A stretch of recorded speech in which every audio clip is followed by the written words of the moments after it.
Ito, meron palang sulat na ipinarating sa Office of the President. Ang isa ho sa mga retired opisyal, alam ko retired colonel ito ng military. Okay? Na sa katauhan po ito ni dating Colonel Mar Santiago. Santiago.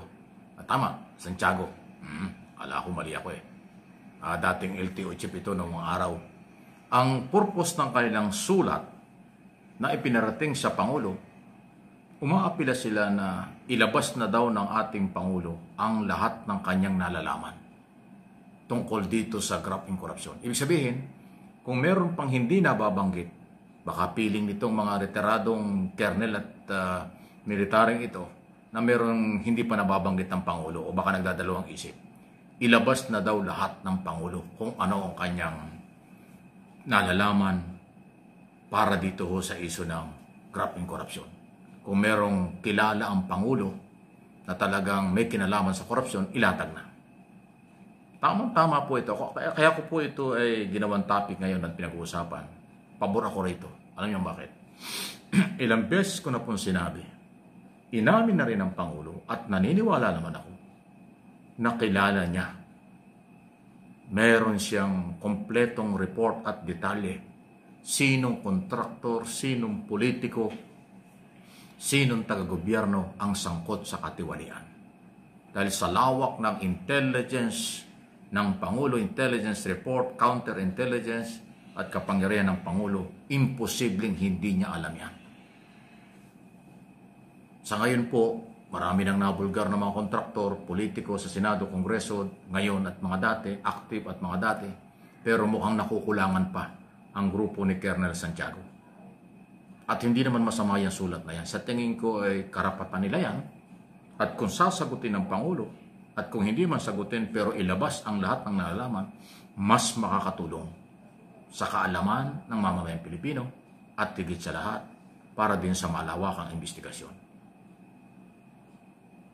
Kasi kung tayo lang po ng mga sibilyan ang magsasabi na posibleng ganito, ganon ang mga sabit, maaaring speculation yan sa pantaha lang. Pero kung ang Pangulo ang magsasalita at kanyang papangalanan, mas kapanipaniwala kaysa sa mga resource person na kontraktor, resource person na mga engineer o politiko kasi baka may pagtakpan pa yan.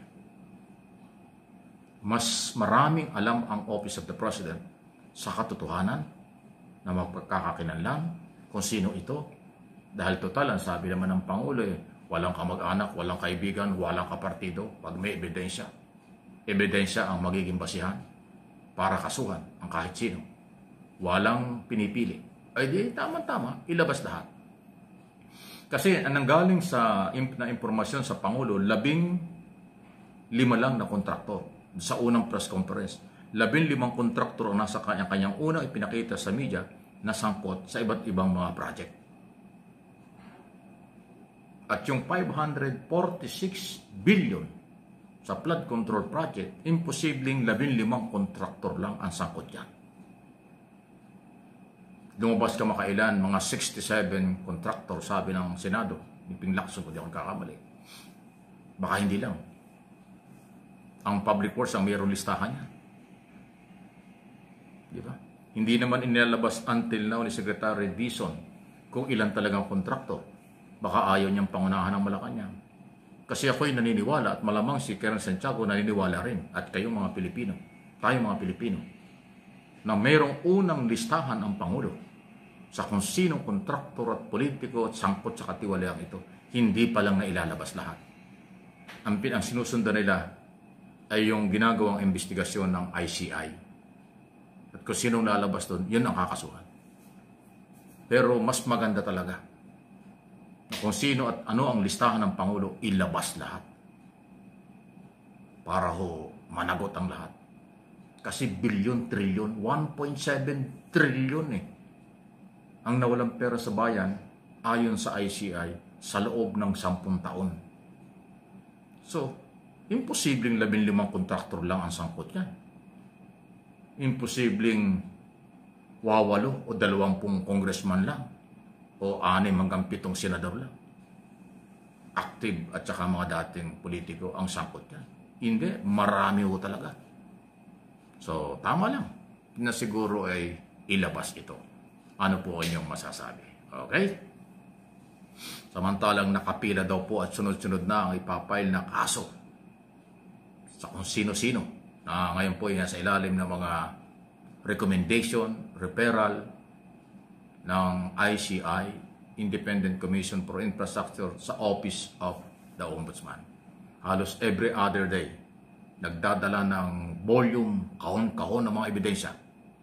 Matatambakan ng mga ebidensya ang Office of the Ombudsman galing sa ICI. So, dire-diretso yan sa Sandigang Bayan. Pero ang tingin ko parang evaluation na lang. Ano evaluation? Tama, evaluation.